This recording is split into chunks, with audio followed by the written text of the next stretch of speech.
The scorching heat of Guadalcanal pressed down like a suffocating blanket that November morning in 1942.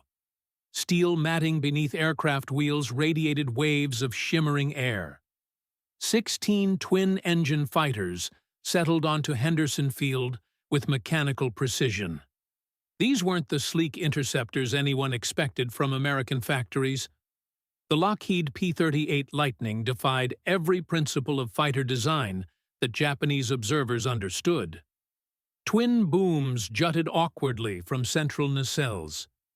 2 engines roared where one should suffice.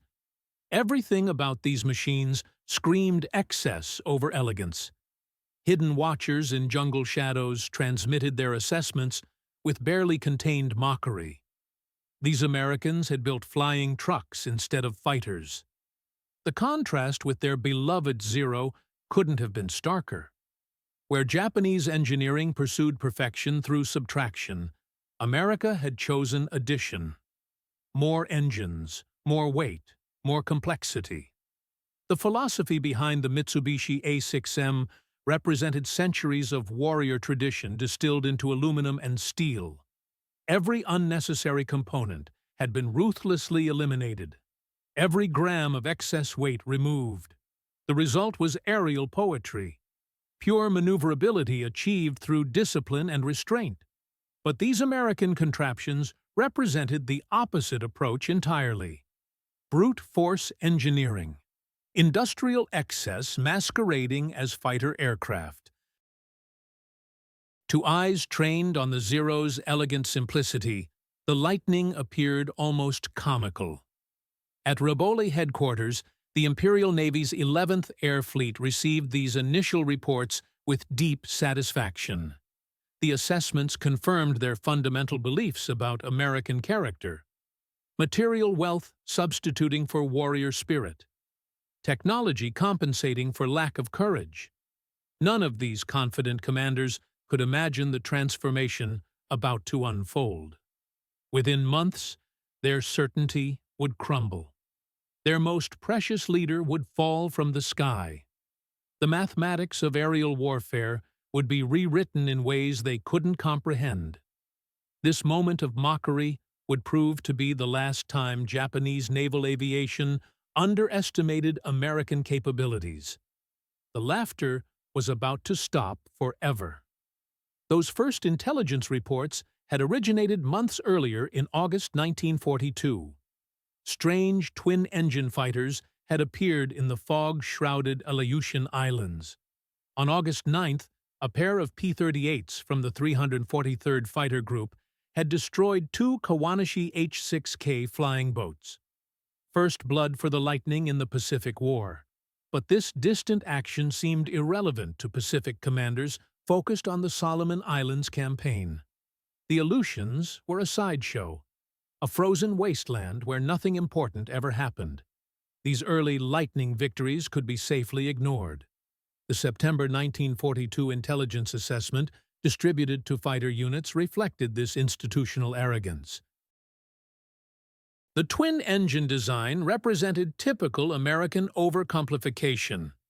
Mechanical complexity substituting for combat effectiveness.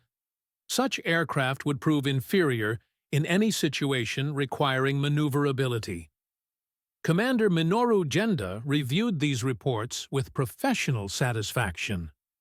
The tactical genius who had planned Pearl Harbor felt vindicated in his strategic thinking. Americans lacked the warrior philosophy necessary for aerial supremacy. Their response to Japanese excellence was predictable. Add more machinery when skill proves insufficient. His official assessment became doctrine throughout the Imperial Navy. The Americans have failed to match our Zero through conventional design. Now they resort to unconventional solutions. Every additional component represents another potential failure point. The Zero achieved supremacy through warrior principles. Maximum effectiveness from minimum material. These American machines embody the opposite philosophy entirely. When P-38s began operating from Guadalcanal in November 1942, Initial encounters seemed to confirm Japanese expectations. American pilots appeared reluctant to engage in traditional dogfighting. This was interpreted as cowardice rather than tactical innovation. The enemy understood their aircraft's limitations and avoided fair combat accordingly. November 18th marked the first serious engagement between Lightnings and Japanese fighters over Guadalcanal. The 339th Fighter Squadron escorted Boeing B-17s on a bombing mission. American pilots claimed 3 enemy aircraft destroyed. Modest numbers, but the tactics were revolutionary. The P-38s refused traditional turning combat. Instead, they made high-speed passes from altitude advantage. Hit-and-run tactics that frustrated Japanese pilots trained for close-quarters maneuvering combat. The enemy wouldn't stand and fight like honorable warriors. December 27th delivered the first serious shock to Japanese confidence. 12 P-38s from the 39th Fighter Squadron encountered Japanese forces over Dobodura, New Guinea. The engagement was brief but decisive. American fighters maintained altitude advantage throughout the combat. They refused to be drawn into turning fights. Multiple Japanese aircraft fell, while American losses remained minimal. The Japanese Navy's 4th Air Group War Diary recorded growing concern about these new tactics. The twin-engine fighters appear over our bases at altitudes we struggle to reach. When our fighters climb to intercept, they dive through our formations at exceptional speed. They fire their concentrated armament and climb away before effective response becomes possible. The most troubling aspect was the P-38's apparent immunity to traditional Japanese fighter tactics. The Zero's legendary maneuverability had dominated every opponent since the China incident. But maneuverability meant nothing against an enemy that refused to turn. Japanese intelligence revised their P-38 assessment in January 1943, but the revision still reflected dangerous underestimation of American capabilities. Maximum speed was estimated at 350 miles per hour. Service ceiling approximately 30,000 feet. Combat range 500 to 600 miles. Armament consisted of machine guns mounted in the nose.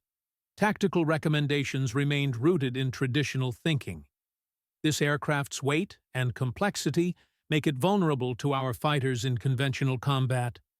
Pilots should force close-range engagements where our superiority remains absolute. Never allow the enemy to maintain altitude advantage. Reality painted a starkly different picture. The P-38G models arriving in Pacific squadrons could achieve 400 miles per hour in level flight. They could climb to 40,000 feet. With drop tanks, their combat radius exceeded 1,000 miles.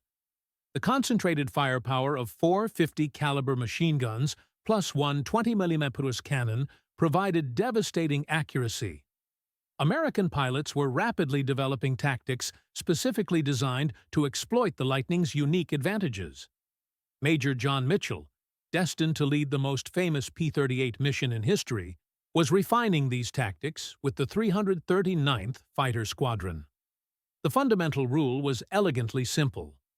Never surrender the energy advantage to engage in turning combat with Japanese fighters. The Battle of the Bismarck Sea in March 1943 should have shattered Japanese complacency completely. P-38s flew top cover as American and Australian bombers annihilated a Japanese convoy attempting to reinforce Lae. 8 transport ships and 4 destroyers disappeared beneath the waves. Lightning pilots claimed numerous aerial victories while successfully protecting the attacking bombers. Japanese survivor accounts described P-38's maintaining station at altitudes Zero escorts struggled to reach. When Japanese fighters finally climbed to engagement altitude, they found themselves at a fatal energy disadvantage. But even this disaster was rationalized away in official reports. Numerical inferiority was blamed, tactical surprise, equipment failures. anything except acknowledging American technological and tactical superiority. This institutional denial would persist until catastrophe made denial impossible.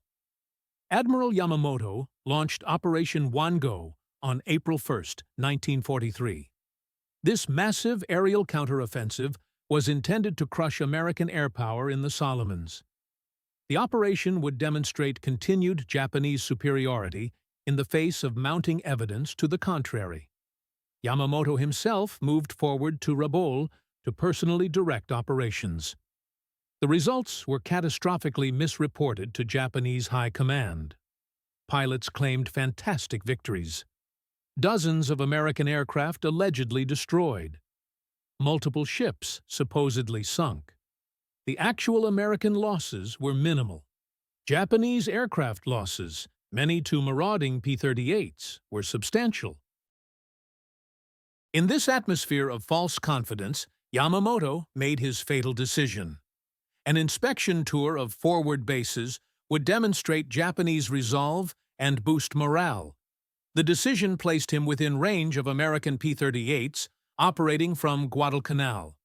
The aircraft he had dismissed as mechanically excessive were about to demonstrate their true capabilities. American radio intercept stations copied a Japanese naval message on April 13, 1943. The JN-25D cipher had been broken months earlier. Hours of painstaking work by cryptanalysts at Pearl Harbor revealed a detailed itinerary for Admiral Yamamoto's inspection tour. The message specified departure from Rabaul at 0600 hours on April 18th. 2 medium bombers with 6 fighter escorts. Precise arrival times at various bases. The intelligence was immediately forwarded to Admiral Chester Nimitz. The decision was made to attempt an interception. Only one aircraft in the American arsenal possessed the range and capability necessary for such a mission: the Lockheed P-38 Lightning. The same aircraft Japanese commanders had mocked as overly complex. The interception point would be 400 miles from Guadalcanal, at the absolute limit of P-38 range, even with drop tanks. Major John Mitchell received the mission planning assignment on April 17th. The route would stretch 600 miles to avoid Japanese-held islands and coastwatcher positions. The entire flight would be conducted at wavetop height to avoid radar detection. 18 P-38s would fly the mission, 4 designated as the killer flight to attack the bombers, 12 as top cover to handle the Zero escorts, 2 spares in case of mechanical problems. The pilots selected for the killer flight included Captain Thomas Lanphier, Jr., Lieutenant Rex Barber, Lieutenant Besby Holmes, and Lieutenant Raymond Hine. Mitchell's navigation would have to be absolutely perfect. No margin existed for error in fuel consumption. No opportunity for a second pass would be possible. The entire engagement would have to be completed within minutes. At 0710 hours on April 18th, 16 P-38s roared off Guadalcanal's fighter strip. 2 aircraft had developed mechanical problems and couldn't participate. The formation flew for 2 hours and 20 minutes at 50 feet above the ocean surface. Complete radio silence was maintained throughout the flight. Navigation relied solely on compass and clock. At 09:34 hours, exactly as planned, Lieutenant Doug Canning spotted the Japanese formation. 2 Mitsubishi G4M Betty bombers flying in trail formation. 6 Zero escorts weaving protective patterns above them. Mitchell's navigation had been absolutely perfect. Captain Lanphier and Lieutenant Barber dropped their belly tanks and climbed to attack altitude. What followed remains one of the most analyzed moments in aviation history. Both pilots would claim credit for shooting down Yamamoto's bomber. But post-war analysis of Japanese records and crash site evidence indicates Barber's guns found their mark first. The lead bomber's right engine exploded in a ball of flame. The wing separated from the fuselage. the aircraft carrying Admiral Yamamoto plunged into the jungle canopy of Bougainville. The second bomber carrying Vice Admiral Matome Ugaki was also shot down but crashed in coastal waters. Ugaki survived the crash. Only one P-38 was lost during the engagement. Lieutenant Raymond Hine was last seen with a 0 on his tail, heading out to sea. He never returned to base. When surviving Zero escorts returned to Rabaul at 1400 hours, Japanese naval headquarters initially refused to believe Yamamoto could be dead. The architect of Pearl Harbor seemed invulnerable. A search party was immediately dispatched to locate the crash site. The wreckage was found the following day. Yamamoto's body had been thrown clear of the aircraft during impact.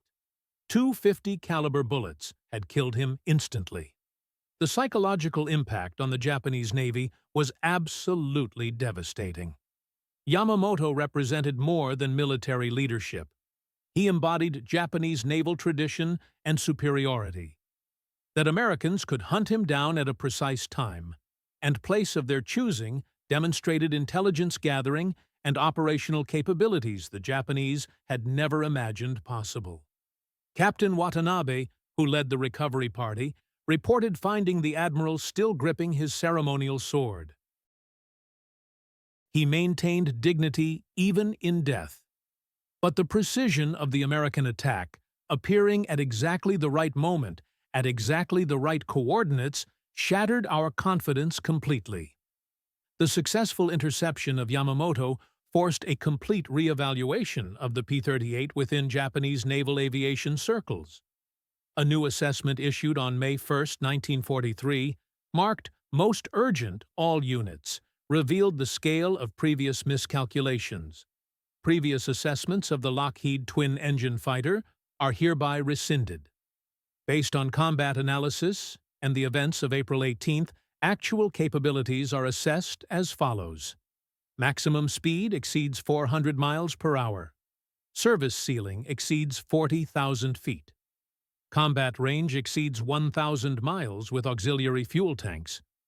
Armament consists of concentrated firepower vastly exceeding initial estimates. Climb rate superior to all Japanese fighters above 15,000 feet altitude. Critical warning followed. This aircraft represents capabilities beyond previous experience. Avoid combat unless possessing clear tactical advantage. The directive represented a complete reversal of Japanese fighter philosophy. May 1943 brought fundamental changes to Japanese fighter tactics, all driven by the P-38 threat. The Imperial Japanese Navy issued combat directives that reversed years of established doctrine. When engaging twin-engine American fighters, do not attempt to match their climb rate above 20,000 feet. Do not follow them in high-speed dives. Attack only when they are committed to ground attack missions or bomber escort duties. Disengage immediately if they maintain altitude advantage. These directives represented a complete transformation of Japanese fighter philosophy. Traditional doctrine had always emphasized aggressive engagement and spiritual superiority over material considerations. The P-38 had forced them to acknowledge the supremacy of physics over philosophy. Throughout 1943, the Lightning systematically destroyed Japanese air power in the Solomons and New Guinea campaigns. The toll on experienced pilots was catastrophic beyond measure. Unlike American pilots who often survived being shot down thanks to rescue operations and the P-38's ability to return home on one engine, Japanese pilot losses were almost always fatal. By September 1943, most of Japan's pre-war trained pilots were dead. Their replacements, rushed through abbreviated training programs, lacked both the skills and experience necessary to compete with increasingly proficient American P-38 pilots. The statistics painted a damning picture. Average Japanese pilot flight hours before combat deployment in 1943 totaled 200 hours. Average American P-38 pilot flight hours in the same period exceeded 400 hours. Japanese pilot survival rates after 10 combat missions, averaged 40%. American P-38 pilot survival rates, after 10 missions, averaged 80%. The P-38 revealed another dimension of superiority in October 1943. The ability to escort bombers at ranges no Japanese fighter could match. B-24 Liberators, previously vulnerable to long-range interception, now struck targets throughout the Japanese defensive perimeter, with P-38 escorts capable of remaining with them for complete missions. The mathematics were absolutely relentless. Each P-38 could escort bombers on 1,000-mile missions. The Zero's maximum combat radius, even with drop tanks, was limited to 600 miles. This meant American bombers could strike from bases beyond Japanese retaliation range while still enjoying comprehensive fighter protection. Charles Lindbergh arrived in the Pacific Theater during 1944 as a civilian technical representative. His mission was teaching P-38 pilots improved cruise control techniques. His methods increased the Lightning's combat radius by up to 30%, according to some sources. Lindbergh also demonstrated the P-38's effectiveness as a fighter bomber. He showed pilots how to deliver ordnance with precision while maintaining fighter performance characteristics. This versatility further widened the gap between American and Japanese operational capabilities. The Battle of the Philippine Sea in June 1944 demonstrated how completely the balance of power had shifted. While Grumman F-6F Hellcats bore the primary burden of fighter combat, P-38s operating from land bases provided long-range cover and reconnaissance that helped orchestrate what became known as the Great Marianas Turkey Shoot. Japanese naval aviation, once considered the world's elite, was systematically slaughtered.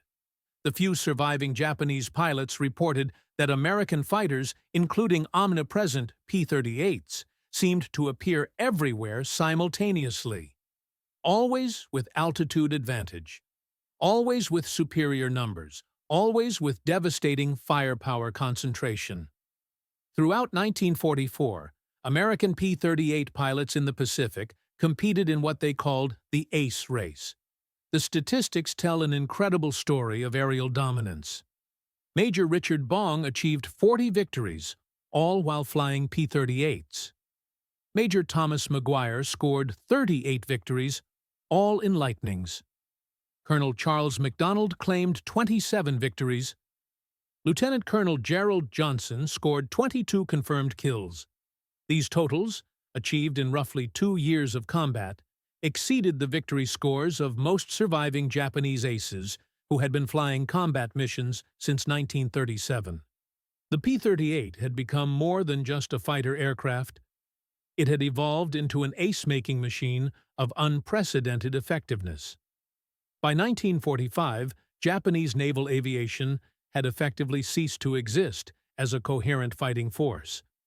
The P-38, along with other advanced American fighters, had systematically destroyed not just aircraft and pilots, but the entire institutional knowledge base of Japanese naval aviation. A post-war Japanese technical evaluation revealed how completely they had misjudged American engineering philosophy from the beginning. The P-38 represented design concepts we completely failed to comprehend. Redundancy over simplicity provided survival capability. Twin engines meant getting home on one power plant. Energy tactics proved superior to traditional maneuver tactics. Firepower concentration exceeded weapon dispersion. Multi-role capability surpassed narrow specialization. Pilot protection outweighed minimal weight savings. Every feature dismissed as excessive American engineering proved decisive in actual combat conditions. The characteristics mocked as overly complex became the foundations of aerial superiority. The final statistics of P-38 operations in the Pacific Theater tell the complete story. Total confirmed Japanese aircraft destroyed by Lightnings exceeded 1,800 enemy machines. This included Admiral Yamamoto's G4M bomber on April 18, 1943, Total P-38 production reached 10,037 aircraft. Peak monthly production exceeded 400 aircraft during 1944. Mission statistics revealed the scope of Lightning operations. Total P-38 sorties in Pacific combat exceeded 65,000 individual flights. Mission types included fighter sweeps, bomber escort, ground attack, and reconnaissance. Average mission range exceeded 600 miles per sortie. The Yamamoto mission's impact extended far beyond military considerations. Post-war Japanese assessments described the morale impact as devastating and irreversible. The strategic effect involved losing Japan's most capable naval strategist. The psychological impact demonstrated that no Japanese leader remained beyond American reach. Production comparisons revealed the complete futility of continued Japanese resistance. While Japan struggled to produce 300 to 400 fighters monthly, of all types combined, Lockheed alone was manufacturing over 400 P-38s per month at peak production rates. Additionally, America was simultaneously mass-producing P-51 Mustangs, P-47 Thunderbolts, F-6F Hellcats, and F-4U Corsairs. More critically, each American aircraft was produced using assembly line techniques, ensuring consistent quality, while incorporating continuous improvements based on combat experience feedback. Japanese aircraft, increasingly built by conscripted labor using inferior substitute materials, suffered from declining quality standards as the war dragged on. Every month brought reduced performance and reliability. The pilot training catastrophe represented the most decisive factor in Japanese defeat. The American P-38 training program in 1944 provided initial flight training exceeding 200 hours. Advanced training added another 100-plus hours. 38 specific training contributed 50 additional hours. Total flight time before combat deployment exceeded 400 hours. Japanese pilot training in 1944 provided total flight time before combat, ranging from 100 to 150 hours, often less than 20 hours on aircraft type. No fuel existed for extensive training programs. Experienced instructors were pulled for combat duty. The result was completely predictable.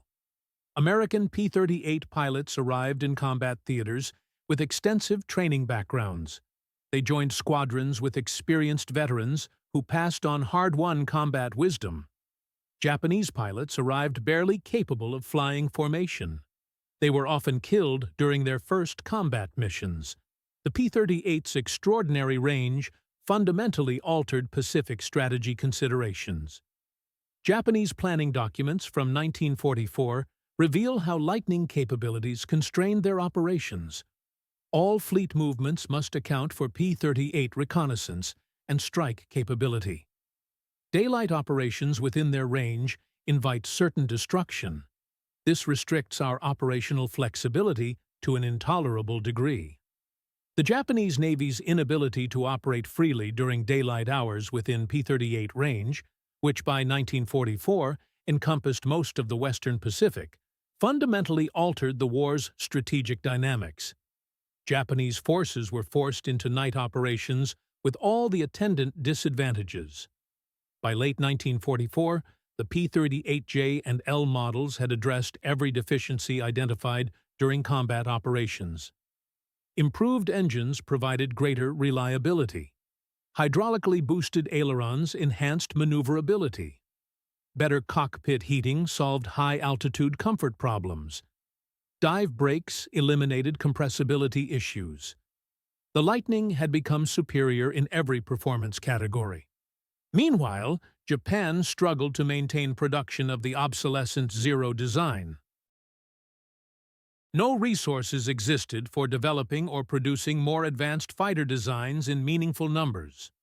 Late-war Japanese fighters like the N1K2J George and Kai-84 Frank were excellent designs, but they arrived too late and in far too few numbers to affect the war's outcome.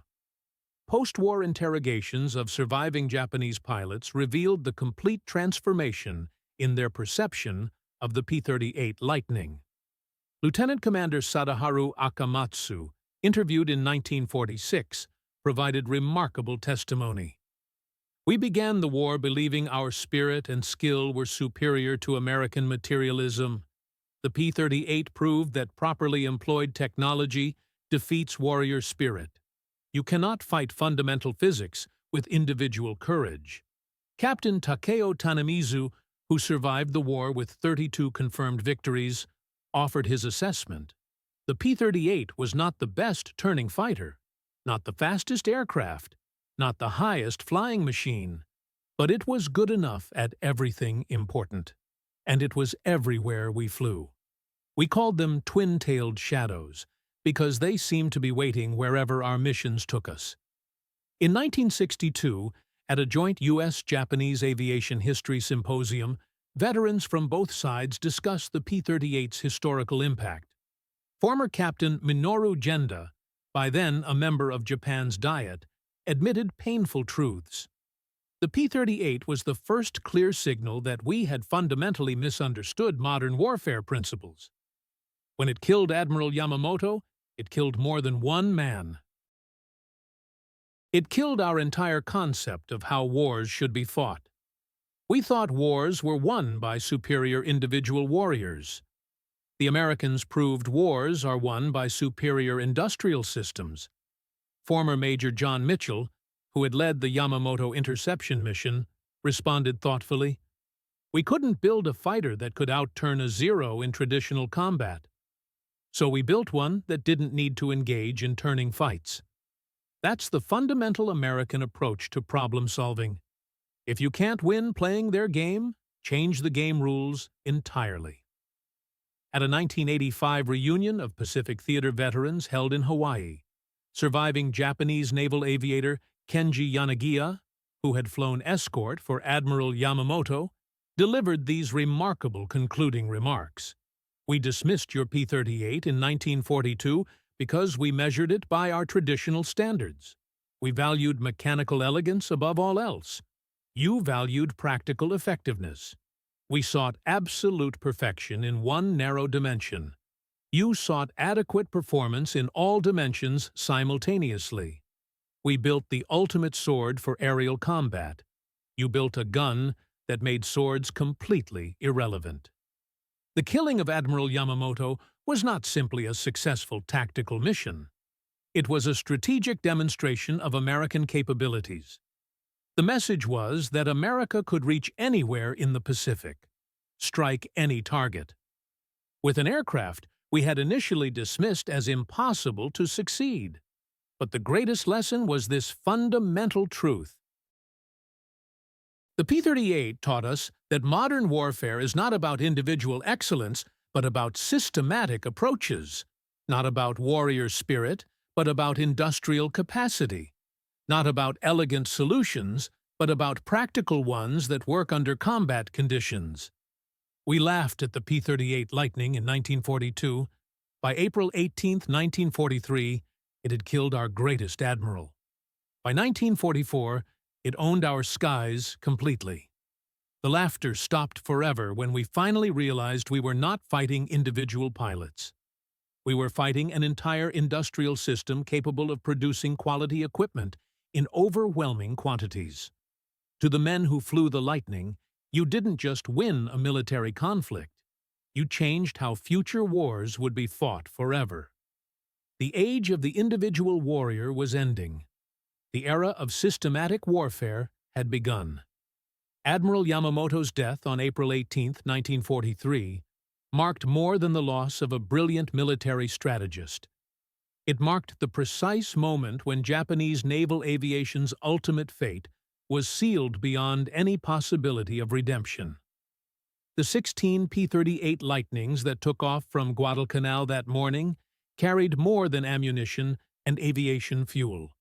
They carried the message that the age of industrial warfare had finally arrived.